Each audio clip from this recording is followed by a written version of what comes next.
नाजरीन, प्रोग्राम दुराहा में खुशामदीद। मैं आपका होस्ट पास्टर मोहसिन इकबाल आज एक बार फिर से एक नए प्रोग्राम के साथ एक नए मौजू के साथ हाजिर हूँ। आज का प्रोग्राम बहुत ख़ास है क्योंकि आज हम ऐसी बातों को करने वाले हैं जो हमारी ज़िंदगियों के लिए बड़ी अहम हैं, और बिलखसूस आज हम नौजवान नस्ल के हवाले से बात करने जा रहे हैं। नौजवान हमारे मुआशरे का वो किरदार है, जब वो कोई भी काम करता है तो सारी दुनिया की निगाहें उस पर होती हैं।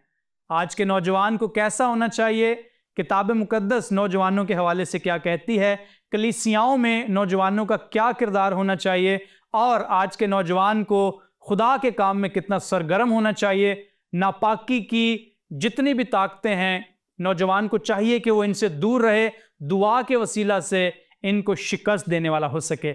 आज का जो मौजू है ये है एक मसीही नौजवान का चाल चलन। इस मौजू पर गुफ्तगू करने के लिए हमारे साथ खुदा के खादिम पास्टर जावेद असलम साहब मौजूद हैं। आज प्रोग्राम दुराहा में पास्टर जी को हम खुशामदीद कहते हैं। Thank you very much.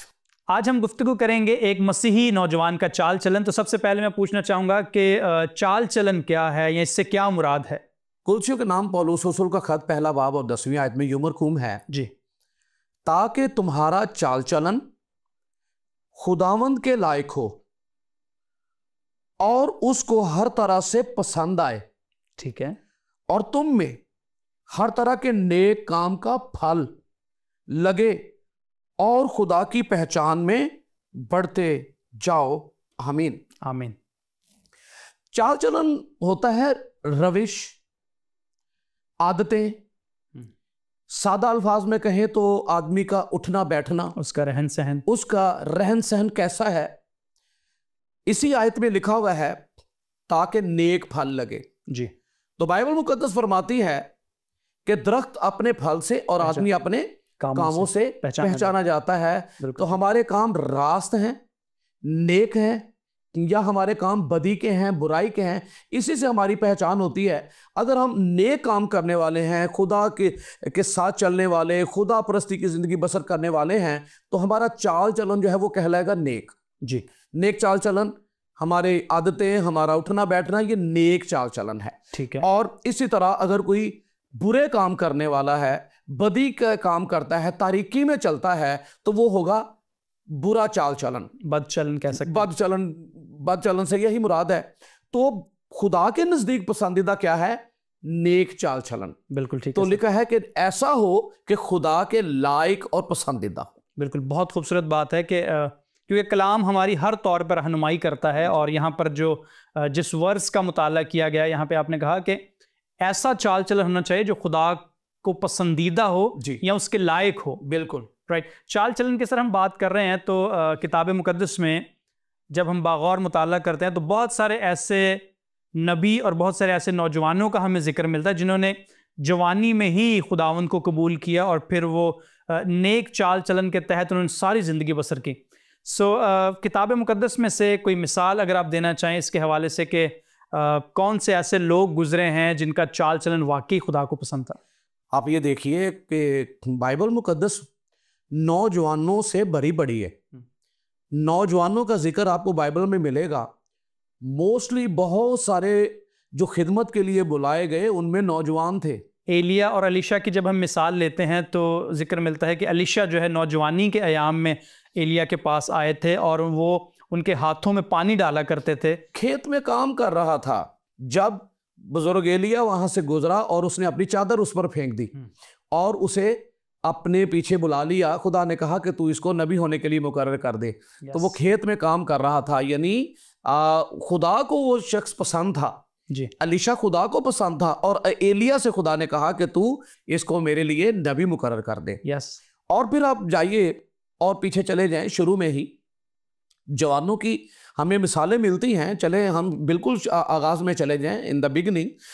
हाबिल की जिंदगी देख ले जी। इब्रानियों के खत में लिखा हुआ है कि वो रास्तबाज सा, ईमान से भरा हुआ था जी। और जो है वो जवान था। उसका भाई भी था लेकिन उसके भाई के काम बुरे थे। उसका चाल चलन जो है वो टेढ़ा था जी, बुरा चाल चलन था, निकम्मा चाल चलन था, इसलिए वो खुदा को पसंद नहीं ना आया। बाइबल मुकद्दस में उनके हदियाजात का कबूल होना और ना कबूल होना उसकी वजह ही यही थी। खुदा ने हाबिल को और उसके हदिये को मंजूर किया। यानी पहले हाबिल मंजूर था, उसका हदिया भी मंजूर था, वो जो कुछ भी था। काइन को और उसके हदिये को मंजूर ना किया। क्यों? काइन जो है वो खुदा की नजर में बदचलन था, उसका चाल चलन दुरुस्त नहीं था। ये यूहन्ना के पहले खत में लिखा हुआ है जी कि कोई काइन की मानद ना हो। ऑल राइट, कि उसके काम बुरे थे, तो इसलिए खुदा ने फिर उसके हदिये को भी कबूल नहीं किया। फिर आगे आप आ जाइए, यूसुफ की जिंदगी का सबसे बेहतरीन एग्जाम्पल जो है हमें यूसुफ की जिंदगी की मिलती है। बेहतरीन एग्जाम्पल मिलती है। जवान है और दुनिया के काफ़ी सारे मज़ाहिब जो हैं वो यूसुफ की एग्जाम्पल देते हैं जब पाकीज़गी की बात करते हैं या उनकी खूबसूरती की बात करते हैं। तो नौजवानी के अयाम में ही ये इंतहाई खूबसूरत शख्स है और इसका चाल चलन बड़ा बेहतरीन नजर आता है। जवानी ही एक ऐसी है जिसमें आदमी बहकता है। जवानी की ख्वाहिशें होती ही ऐसी हैं कि जिसमें इंसान जो है या जवान जो है वो गुनाह की तरफ रागिब होता है जी, और बदी में दस जाता है, और ऐसा दस जाता है कि फिर वो बदी में बढ़ता ही चला जाता है। तो जवानी में जिसने पाकीज़गी को अपना लिया, खुदा के साथ जिंदगी बसर करना शुरू की, फिर वो पाकीज़गी में बढ़ता जाता है। बिल्कुल। और जो नापाकी जवानी में नापाकी की जिंदगी बसर करता है, फिर वो नापाकी ही की तरफ बढ़ता जाता है। बड़ा चैलेंज आ गया जी यूसुफ की जिंदगी में। फोतीफार की बीवी उसे बदी पर उकसाने लगी। यस। और उसने उसके लिए माहौल पैदा किया, एनवायरनमेंट पैदा किया। बिल्कुल ऐसे। वो उससे जो है कतरा रहा था, और उसको लगा कि ये कतरार है शायद नौकरों की वजह से, और उसकी बीवी ने नौकरों को भी घर से भेज दिया कि भाई जाओ, आप आज छुट्टी है आपकी। ठीक है। उसने सोचा कि शायद इनकी वजह से कर रहा है, तो उसने एनवायरनमेंट बनाया उसके लिए जी कि अब तो शायद ये मान जाएगा।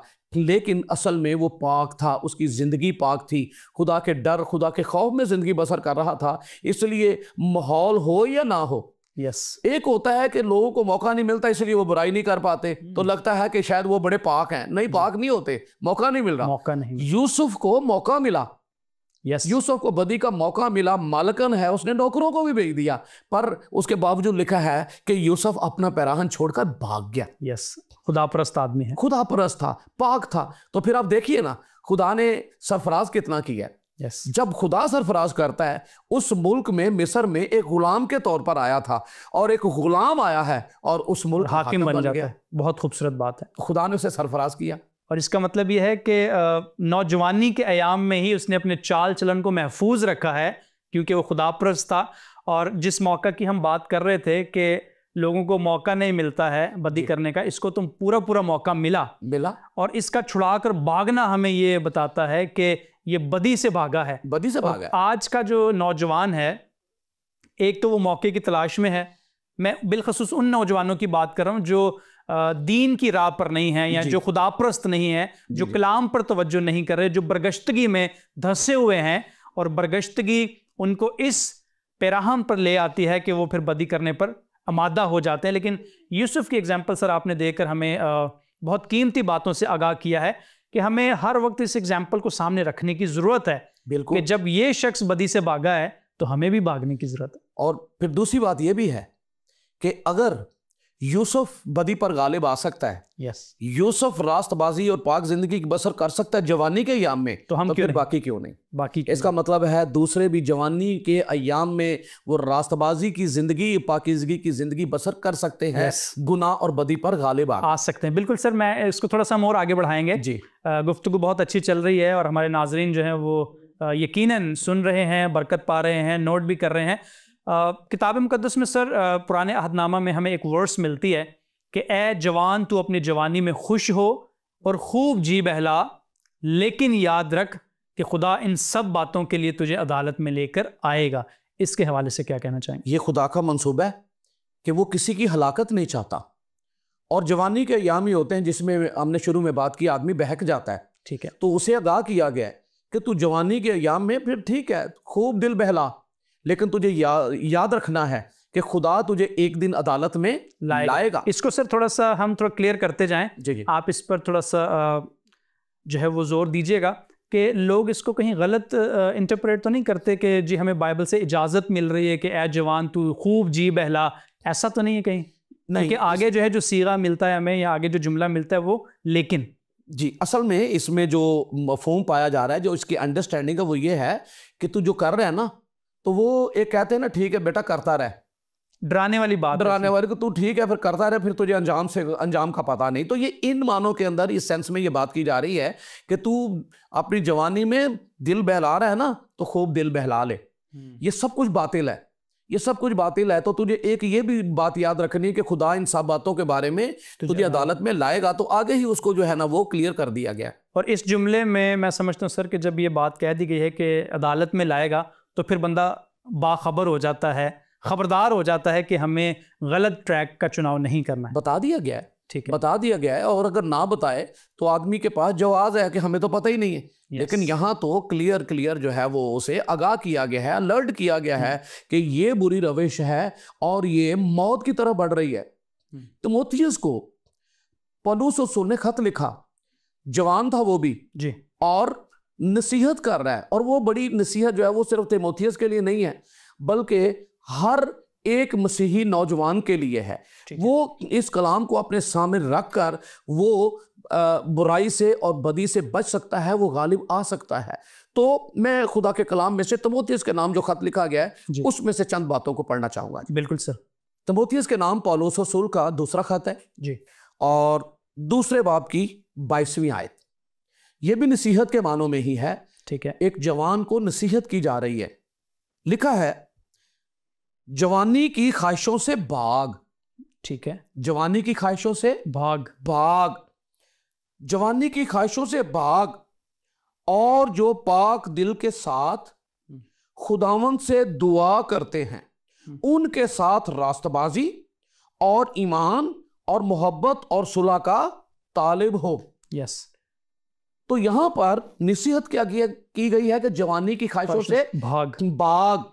Flee also youthful lust.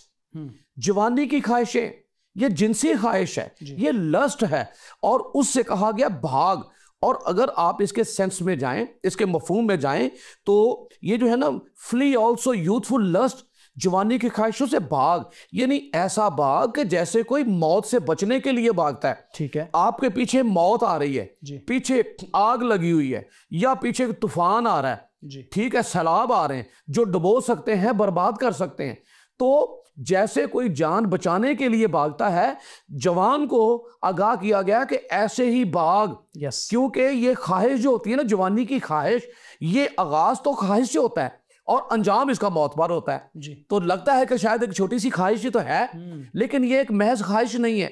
ये ख्वाहिश, यकूब रसूल अपने खत में लिखता है, ख्वाहिश हमला होती है और गुनाह को जनती है, और वो क्या पैदा करती है? मौत पैदा करती है।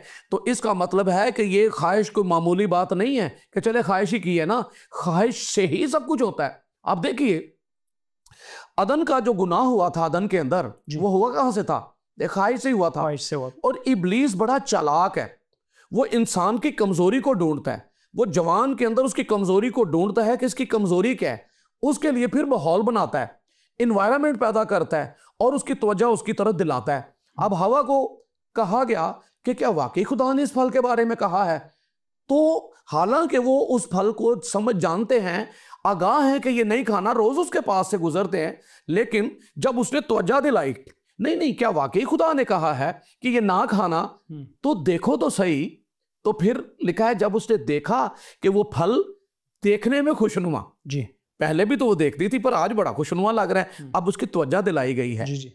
तो गुनाह भी ऐसा ही है, उसको देख के बड़ा, उसके अंदर एक लज्जत नजर आती है, लेकिन बर्बाद कर देती है, बिल्कुल, और हलाकत पैदा करती है। और ख्वाहिश ही थी। 3 चीजें हैं जिससे इब्लीस आजमाता है, जवानी की ख्वाहिश, आंखों की ख्वाहिश और जिस्म की शेखी। और ये तीनों चीजें आपको नजर आएंगी कि हवा ने की है। ये तीनों आजमाइशें उस पर आई हैं। आंखों से देखा, आंखों की ख्वाहिश, जिस्म की ख्वाहिश, खाने में कितना लजीज होगा, और शेखी, अकल बख्शने के लिए खूब और खुदा की मानद बन जाएंगे। और यही उसने खुदावंद के साथ भी किया था। खुदावंद को आजमाने के लिए भी उसने यही किया। उसे पता था कि इसे भूख लगी है, वो जानता था कि इस वक्त भूखा है, 40 दिन कुछ खाया और पिया नहीं है, और कहने लगा कि अगर तू खुदा का बेटा है तो इन पत्थरों से कह के रोटी बन जाए। और यही आजमाइश की थी। पर जो कलाम से वाकिफ है, जिसे कलाम आता है, जिसके अंदर कलाम है, तो फिर वो इब्लीस से मगलूब नहीं होता बल्कि उस पर गलबा पाता है। यही इब्लीस ने खुदावंद के साथ किया, पर खुदावंद ने कहा लिखा है।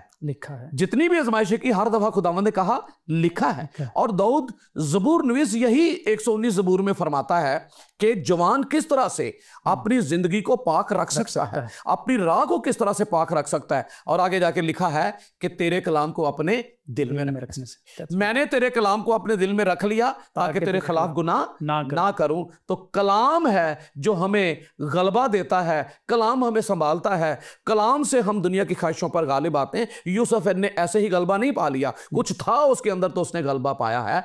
और जिसके पास कलाम नहीं है वो मगलूब हो जाता है। Yes, wonderful. बहुत अच्छी बात है कि जो कलाम से वाकफियत नहीं रखता है वो फिर इस झांसे में फंस सकता है जी, क्योंकि बाइबल मुकद्दस में सर अमसाल की किताब में जिक्र मिलता है कि जो कलाम पर तवज्जो करता है वो भलाई देखता है, और जिसका तवक्कुल खुदावंद पर है वो मुबारक है। सो हम थोड़ा सा और आगे बढ़ते हैं सर।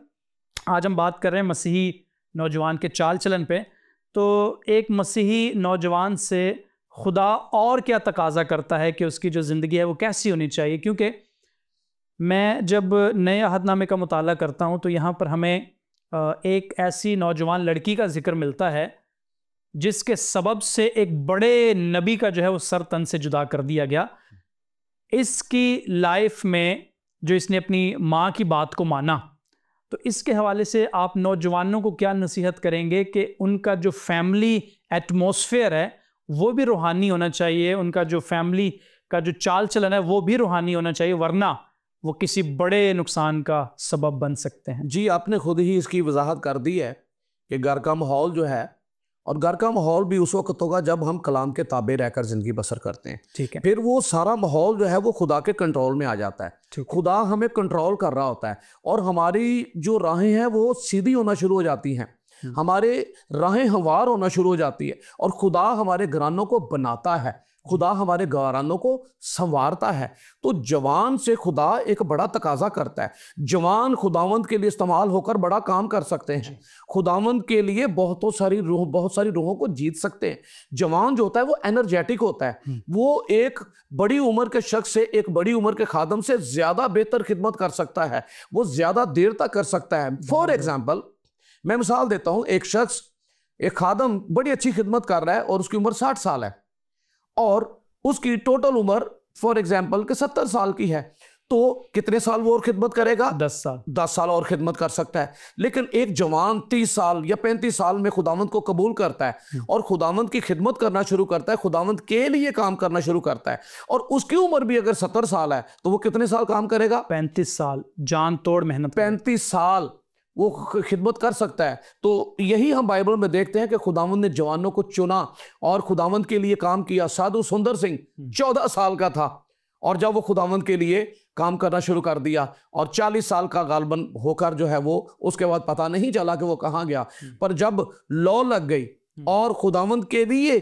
उसको जीना आ गया तो फिर उसने मौत की परवाह नहीं की, घर की परवाह नहीं की। बड़े अच्छे खानदान से ताल्लुक रखने वाला जवान था, पर खुदावंद के लिए सब कुछ छोड़कर और एक चोगा पहन लिया, पाँव में एक मामूली चप्पल जो है वो आ गई, और बस यही उसका पहनावा था। एक सादगी की जिंदगी, नवाबों का खानदान से ताल्लुक रखने वाला, पर जिसकी जिंदगी में मसीह आ जाए उसकी जिंदगी बदल जाती है। तो जवानों के लिए यही है कि गुनाह पर गालिब आए। गुनाह पर गालिब आने के लिए यह है कि मसीह को दिल में बसाएं। जब मसीह जिंदगी में आ जाएगा तो अंदर आकर हर तरह की खराबी को हमारी जिंदगियों से दूर करता चला जाता है। तो इस तरह से जवान जो है वो गालिब आ सकता है।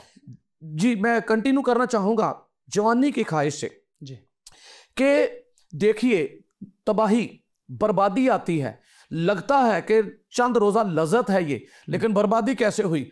एक जबरदस्त सूरमा, मैं समसून की बात कर रहा हूं, ठीक है, एक जबरदस्त सूरमा शेर को दोनों हाथों से मुंह को चीर देता है। कौन ऐसा दलेर आदमी जो शेर के साथ ऐसा कर सके? पर शेर को उसने मारा और एक गधे के जबड़े से 1000 आदमी मार दिया उसने। इतनी कुव्वत दी खुदा ने, उसे ताकत दी, पाक रूह उसके ऊपर नाजिल होता था। माँ के पेट से ही जो नजीर है, माँ के पेट से नजीर था, रस्सियां उसने ऐसे तोड़ दी, पर एक ख्वाहिश थी जो उसे ले डूबी, और वो क्या थी? लस्ट। और एक गैर कौम की लड़की के इश्क में मुब्तला होकर और उसने क्या किया, बर्बाद हो गया। आज मैं मसीह नौजवानों को भी ये नसीहत करना चाहता हूं कि ये चंद रोजा लुत्फ की जिंदगी लगती है, और यही आपने जो फरमाया था कि वाइस की किताब में यही लिखा हुआ है कि ये जो बड़ी रंगीनियां नजर आ रही है ना, बड़ा लुत्फ नजर आ रहा है, लेकिन जवान याद रख खुदा तुझे अदालत में लाएगा। और उस अदालत के बारे में लिखा हुआ है कि जबरदस्त आदमी फूट फूट कर रोएगा। यस, और उस वक्त छुटकारा नहीं। आज इस बात का वक्त है, आज हमारे पास मौका है कि आज हम अपनी जिंदगियों को बदल कर हम खुदावंद के लिए इस्तेमाल कर सकते हैं। ना सारे खादम बने, लेकिन एक अच्छा ईमानदार और एक अच्छा मसीही बनकर जिंदगी बसर करें। बिल्कुल जी। सर, चूंकि आज हम बात कर रहे हैं नौजवान मसीही के चाल चलन पर, तो इसमें हम बहनों से भी मुखातिब हैं, भाइयों से भी मुखातिब हैं, तो हम इनको तंबीह करना चाहेंगे कि वो नौजवान भाई जो गैर कौम की तरफ रागिब हो जाते हैं, या वो नौजवान बहनें जो गैर अक़वाम की तरफ रागिब हो जाती हैं, और बाइबल मुक़द्दस में हमें एक ऐसी खूबसूरत वर्ड्स मिलती है कि ऐसी राहें भी हैं जो इंसान को सीधी मालूम होती हैं, लेकिन इनकी जो इंतहा है वहाँ पर मौत है। मौत है। जब हम जवान की बात कर रहे हैं तो उनमें हम दोनों की बात कर रहे हैं जी, बेटों बेटियों की, दोनों की बात कर रहे हैं, उसमें एक की बात नहीं कर रही। दोनों को ही होशियार रहना है, दोनों ही के लिए ये आयत जो है वो लिखी हुई है। सो एक बड़ी ज़बरदस्त आयत है जो नौजवानों को, बेटे और बेटियों दोनों को नसीहत करती है ताकि वो बुरी राहों से बाज आएं, अपना चाल चलन जो है वो गैर अक़वाम के दरमियान नेक रखें, पाक रखें। कैसे वो चल सकते हैं? तो बचाव क्या है? ठीक है, अब चैलेंज ये है कि बचाव कैसे है, कैसे बच सकते हैं जी बिल्कुल, गुनाह से, इब्लीस के फैलाए हुए जाल से। तो याकूब रसूल अपने खत में लिखता है, पहला बाब 14वीं आयत से, हाँ हर शख्स अपनी ही ख्वाहिशों में खिंचकर, हर शख्स अपनी ही ख्वाहिशों में खिंचकर और फंसकर आजमाया जाता है। इसका जो सेंस है वो यह है कि हर एक शख्स अपनी ही ख्वाहिशों में खींचकर और फिर फंसकर, तो पहले खींचना है और फिर फंसना है। इसका सेंस मैं बयान करता हूं, दोनों के लिए, जवान बेटों के लिए भी और जवान बेटियों के लिए भी, क्योंकि हमारी बेटियां भी जॉब्स करती हैं, काम काज पर जाती हैं, और जाहिर सी बात है जहां हम रहते हैं उसी माशरे में गैर मसीहों के बीच में रहते हैं, काम करते हैं और उनके दरमियान रहते हैं, लेकिन हम उनके दरमियान रहकर अपना चाल चलन, अपना किरदार, अपनी आदतें, अपना उठना बैठना किस तरह से पाक और नेक रख सकते हैं, या अपनी गवाही को कैसे मेंटेन रख सकते हैं, अपनी गवाही को किस तरह से कायम रख सकते हैं। बिल्कुल।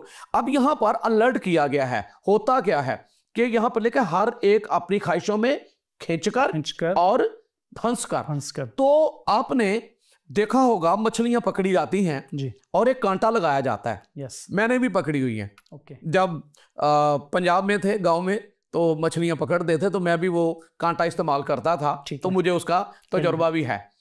वो कांटा जो होता है उसके ऊपर एक चारा लगाया जाता है। चारा लगाकर फिर पानी में डाल दिया जाता है, मछली को अपनी तरफ रागिब करने के लिए, मछली को अपनी तरफ खींचकर और फंसकर। इब्लीस यही काम करता है। All right. इब्लीस जाल बनाता है, आपके लिए एक एनवायरनमेंट बना देता है। अभी हमने यूसुफ की जिंदगी का जिक्र किया, एनवायरनमेंट बनाया गया, लेकिन वो भाग गया वहां से, वो भाग गया, गालिब आ गया, लेकिन सैमसन नहीं आ सका।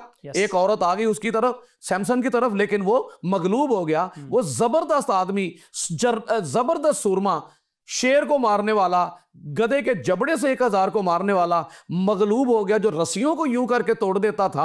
आखिर एक वक्त ऐसा आया, आंखें निकाल दी गई, जलील हो गया, और ऐसा जलील किया, आंखें निकाली, और वो चक्की पीस रहा है कैद के अंदर। जो खुदा का नजीर था वो दलैला का असीर हो गया, असीर हो गया गुनाह के सबब से, ख्वाहिश आ गई। तो इसलिए यहां लिखा खींचकर। तो वो अट्रैक्शन जो पैदा करता है अपनी तरफ रागिब करने के लिए, तो पहले वो चारा, और जो उसकी तरफ खींच रहा है उसको ये नहीं पता कि वो चारे को देख रहा है। वो तो अपने आप को, अपनी अंदर की ख्वाहिश को सेटिस्फाइड करने के लिए वो बढ़ रहा है उसकी तरफ, लेकिन उसे नहीं पता कि जैसे ही उसने वो चारे को हासिल करने के लिए मुंह डाला तो वो कांटा उसके मुंह में फंस जाएगा। और फिर खींचकर और फंसकर, तो अपनी आदमी अपनी ख्वाहिशों में खींचता है और फिर फंस जाता है। और होता क्या है, देखिए मोस्टली हमारे घराने जो है वो मतवस्त तबका है, बहुत लैंडलॉर्ड या बहुत पैसे वाले नहीं हैं। तो जब जवान बच्चियां घरों से निकलती हैं, छोटे घर होते हैं, आसाइशें ज़रूरतें भी बाज़ वक़्त पूरी नहीं हो पाती। जब बाहर निकलते हैं तो वो जाल इब्लीस कैसे बचाता है, उनको फंसाने के लिए दुनिया की जो दुनिया की रंगीनियां, अच्छे अच्छे रेस्टोरेंट में ले जाना, उनको अच्छे रेस्टोरेंट में खाने खिलाना, पार्टीज करना। और जब ऐसी चीजें होती हैं तो वो आंखों की ख्वाहिश अंदर जन्म लेना शुरू करती है, जिस्म की ख्वाहिश कि मैं भी ऐसा हूं, मैं भी ऐसी हूं, मेरे पास भी गाड़ी हो, मेरे पास भी ये हो, और ये झांसा होता है जी। और हमने देखा जिन भी बेटियों ने गैर मसीहों के साथ शादियां की हैं वो बाद में जलील हुई, उनके घरानों ने एक्सेप्ट नहीं किया, उनको घरों से निकाला, उन्हें वो दर्जा ही नहीं मिला। तो बाइबल हमें बताती है, ये भी चले मैं इसके साथ को कोड करता जाऊं कि बेईमानों के साथ नाहवार जुए में ना जुतो। एक गैर कौम से आई हुई औरत, बुत परस्त घराने से ताल्लुक रखने वाली औरत रूथ, जो बुत परस्त घराने से ताल्लुक रखती है पर जिंदा खुदा के परों के नीचे पना लेने जब आई है, खुदा के खानदान में शामिल हो गई, खुदावंद के खानदान में, जिस खुदा खानदान से खुदावंद यीशु पैदा हुआ उस खानदान में वो शरीक हुई, और उसका नाम मत्ती रसूल की इंजील में यीशु मसीह के नस्बनामे के अंदर लिखा हुआ, बिल्कुल लिखा हुआ। गैर कौम से आकर इज्जत और सरफराजी पा रही है, तो हम जो खुदावंद के हैं, हम इज्जत और सरफराजी क्यों नहीं पा सकते? हमारी बेटियां इज्जत क्यों नहीं पा सकती? आप अपनी इज्जत को खराब करती हैं। आप दूसरों के हाथों अपने आप को देती हैं, वो रुसवा करते हैं, वो जलील करते हैं, वो सिर्फ जिस्मानी ख्वाहिश को पूरा करने के लिए। तो मैं ये कहना चाहता हूं कि जवान बेटों और बेटियों के लिए, अब ये सिर्फ बेटियों के लिए नहीं है कि वो गैर कौम में शादी ना करें, गैर मसीहों में, बेटों के लिए भी सेम है।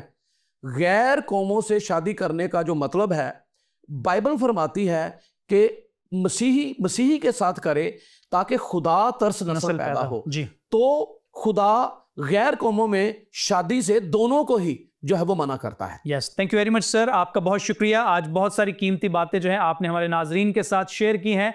मैं ईमान रखता हूं कि जितनों ने आज के कलाम को सुना है, यकीनन बहुत सारी बातों को आपने नोट किया है कि किस तरह एक मसीही नौजवान जो है वो अपने चाल चलन को दुरुस्त रख सकता है, कलाम मुकद्दस पर अमल करता हुआ किस तरह वो खुदावंद को पसंदीदा हो सकता है, किस तरह वो खुदा की जो मर्जी है उसके लायक अपने आप को बना सकता है। सो बहुत सारी बातें और भी की जा सकती थी, लेकिन प्रोग्राम का वक्त मुख्तसर है। मैं उम्मीद करता हूं कि आपको ये प्रोग्राम पसंद आया है और आप हमें ज़रूर अपने कमेंट्स के ज़रिए आगाह कीजिएगा। अगले प्रोग्राम तक के लिए आप हमें इजाज़त दीजिएगा। खुदा हाफिज़।